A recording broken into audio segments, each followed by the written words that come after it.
tonight on Get Lifted. In 2002, nakumbuka poa sana, I lost one of my eye because nilishikiwa hapo place inaitwa karibu bomb blast opposite. Then nikapigwa kitu inaitwa mob injustice. Sitangi mob justice. That's injustice. Hakuna justice hapo hata kidogo. Nikapigwa mob injustice. Then nika lose one of my eye. So watu wengi hawajaijua hii kuvaa shade si swag. Si swag. Jicho yangu moja saa zingine nakataliaga mahali, nikiamka asubuhi na kuwa mahali fulani inakata kurudi. Kuna days inaamka na mimi, lakini kuna days inalala kuliko hii nyingine.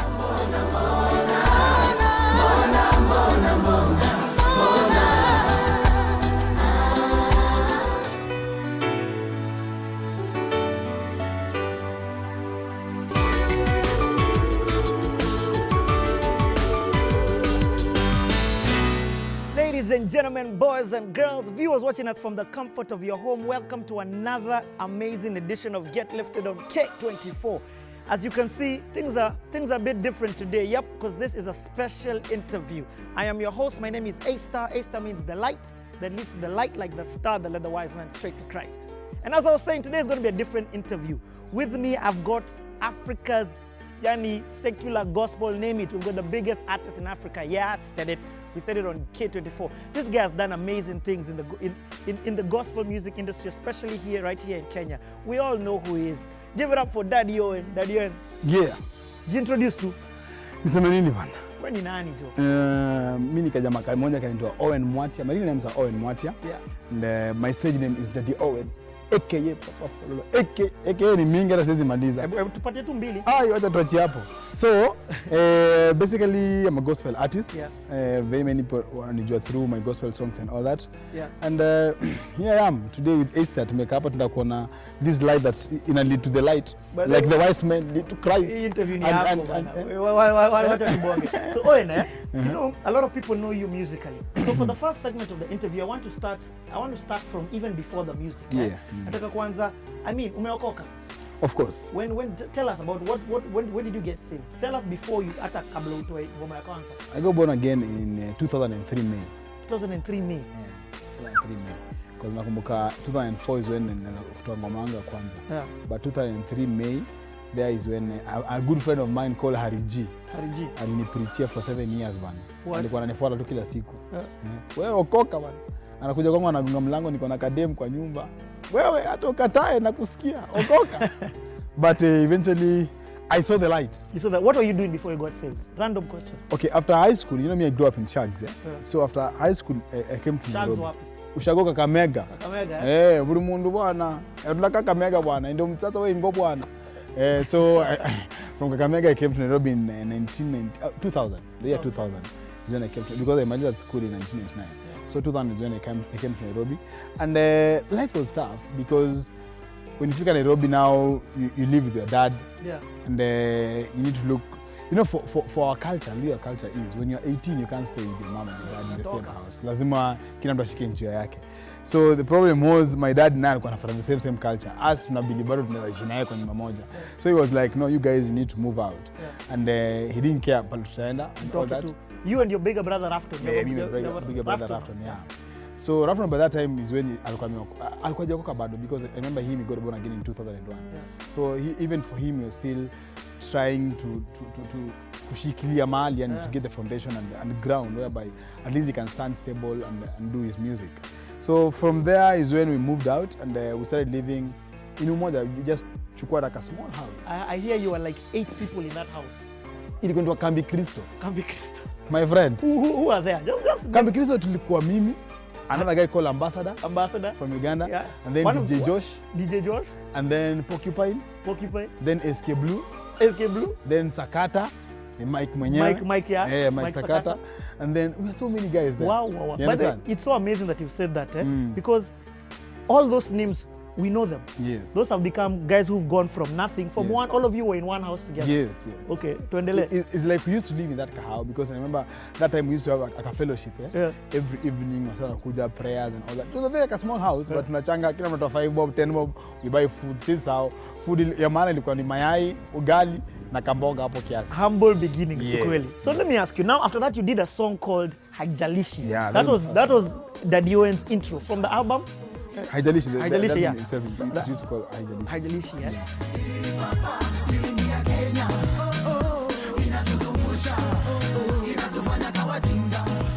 How was it?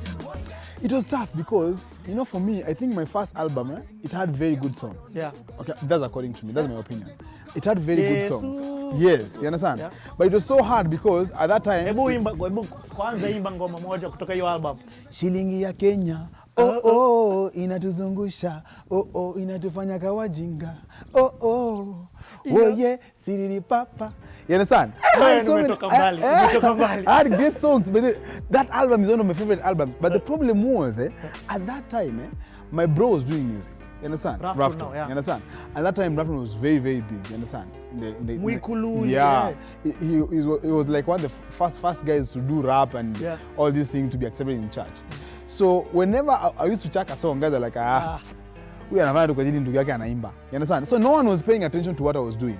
But someone like my bro, Kina Hariji, the Campikristo guys, our clique, tuko tunajua these are good songs. These are the people who will go places with this kind of songs.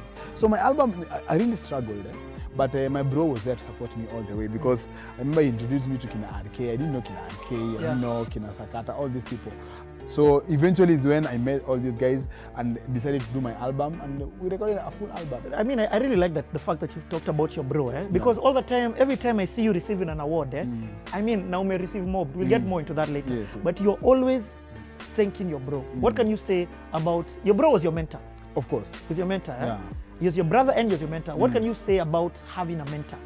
Now, I've been in this industry for 8 years, and I've seen guys come and go. You understand? Great talent. You understand? People who are better than me like 10 times. Yeah. But eventually you understand, as the Bible says, the race is not for the swift, nor the battle to the strong, but time and chance and opportunity comes to all. So for me, I believe the most important thing is when this time, chance and opportunity comes to you, you need someone, you know, power without control is very bad. Yeah. So all these people, they feel someone has like a one hit song and they feel like they're on top of the world. You understand? Because for me, I believe that hit song will put you there, on top there, you understand? But character and all these things are the ones will keep you there. So people don't know how to direct that hit song to generate something better out of that. Because it figures a point in music, you don't depend on hit songs. You depend on more of your reputation, how people know you, how people relate with you. Those are the things that they look at, the character, and if the parents can call you a role model and all that. So if you don't have someone who you're looking up to, it's so hard for you to maintain in this industry.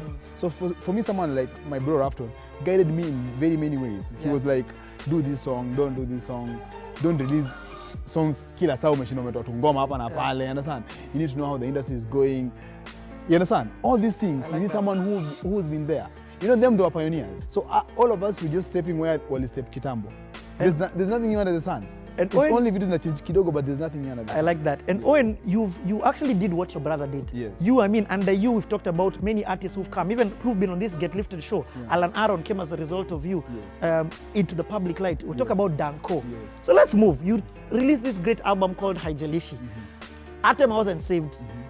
My first contact with Owen was from an album called The Son of Man. The Son of Man. Yeah. Your album.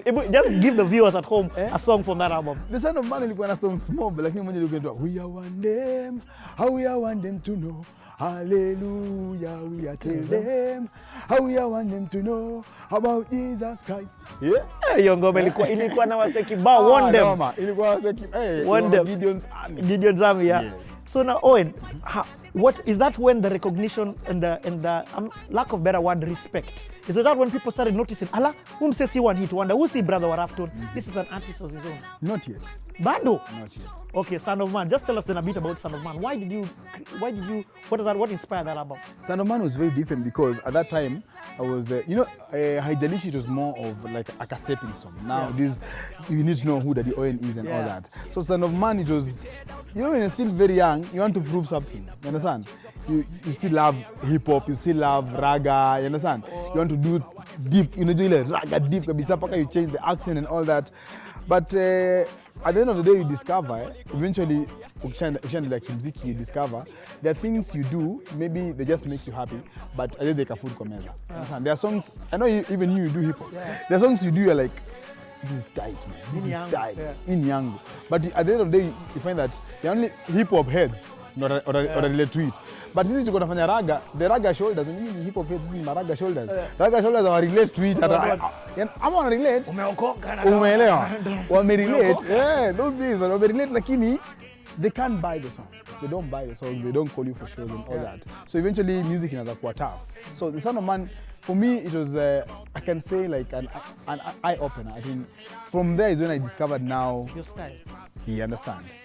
And after that is when now the explosion of Daddy Owen came through the album System ya Kapungala. Let me tell you, Owen, this album, when you released Kapungala, that song was so big, I didn't think it was possible for a song bigger than that to be released. Then came Kiriro. That was even bigger. I was like, for sure, yoni flukes. And then on top of that came Tobina. It took you from a recognized artist, because you are by Son of Man, you are recognized. But Kapungala made you the biggest artist in the country. Everywhere from the secular stations to the gospel stations, from Ubabi to Ugeto played it. Tell us about, first of all, the song Kapungala. What? I mean, you did something very risky. Okay, I was just in Nairobi beze, nimerelax, life ilikuwa imenipiga manzee, imenipiga kabisa because you're doing music hapa every day bado unajulikana, but every day bado unaenda kwa brother yako unamwambia nisaidie na fare nifike tao, you understand? Yeah. So it's like you just wonder where are you going wrong because your brother is doing the same thing as you, but bado yeye anakulipia kila kitu, you understand? You still live with your bro. Yeah, equal big deal because he alikuwa enjoy because he was trying to mentor me, to nurture me, to show me the way and all that. But me, in my heart, I'm like, for how long will I be doing this? Album ya pili. You understand? So, nikakimbia nikaenda kwa na best yangu, another friend of mine called Willie. Nikamwambia, nataka tu I just want to unwind. Nikaibu kidogo nifikirie now, ni focus about my life. I don't know where I'm going. Pale niko sasa nimestall. So things were hard at that time? Things were hard, very, very hard. So even though you had all those videos on TV? Trust me, things were hard. Things were hard. You know, music at that time, it was very hard because gospel at that time, we were trying to break through. Because the church haikuwa na to accept. The secular world pia haikuwa najua who we are. You understand? Wakomeza us, you know, tunakanda mti, we shoot a video, 20 videos. It wasn't like now when there's money. Yeah, understand. There were no shows. No. There were no shows like that. So I went to Eldoret. Fikaini Eldoret kakakaa 1 week with that friend of mine. We just tunapoana yeye na nini. Then Bamdogo? No. Willie Paul? Willie. No, Willie. Hey, then we decided, you did a song with Willie? Yeah, it's called Afungi Macho. Afungi Macho. Then we went to the studio, he told me, my bishop has a studio. Tuende kwa studio tuone kwaje mimi. Fika huko, I met a guy there, it's called Dr. Eddie. Nilikuwa najua Dr. Eddie because alikuwa in my brother's studio. Nikamwambia ni aje mambo. So we do something different. Bala ku relax, hakuna watu kwa studio, let's try something different. Akaniambia try nini, nikamwambia I think I'm very comfortable kurap juu ya track ya Kapuka. You understand? Kapuka. But deep down in my heart, mupenda Lingala. You understand? So I want to merge the two styles Kapuka, and see what we can come up with. Akaniambia sawa, let's do a track. First part ikwe Kapuka, the last part ikwe Lingala. And then we merge it and then we see how itatokea. So by the time tukatengeneza track tukaona hii kitu ina work by the. Then nikaandika sana ngoma juu ya track.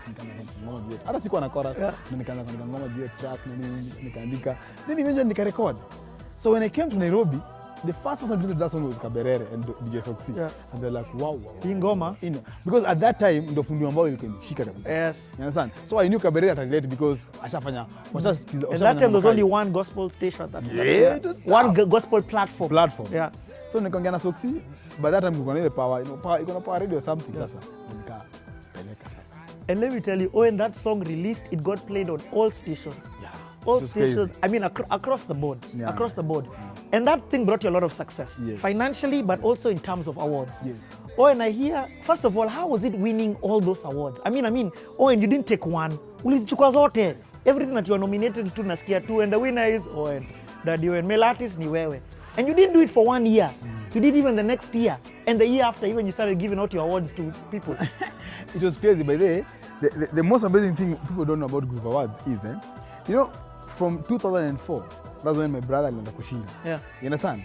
He was a male artist. You understand? Yeah. The only person that akabreak hiyo kitu ilikuwa Kanji. Kanji, yeah. You remember? Yeah, I remember. Then from Kanji, imekuwa tu mimi nikashika. You understand? kutokea hapo ndio sasa Ecuador amekuja ameshinda juzi. So imekuwa kama family affair ina family kwa hizo. Kuna hiyo favor kwa family ama ni nini? We thank God, but tuko hizo trophies za Melatis kwa hao.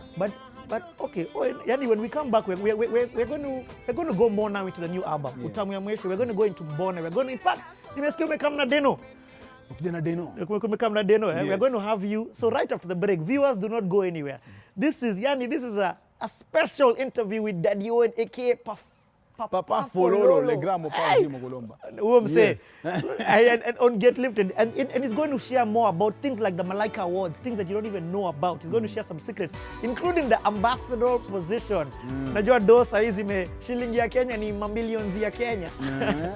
Anyway, when we come back, we're going to find out more about Daddy Owen. Do not go anywhere. This is an amazing interview we're having with Daddy Owen on K24. This is Get Lifted. See you after the break.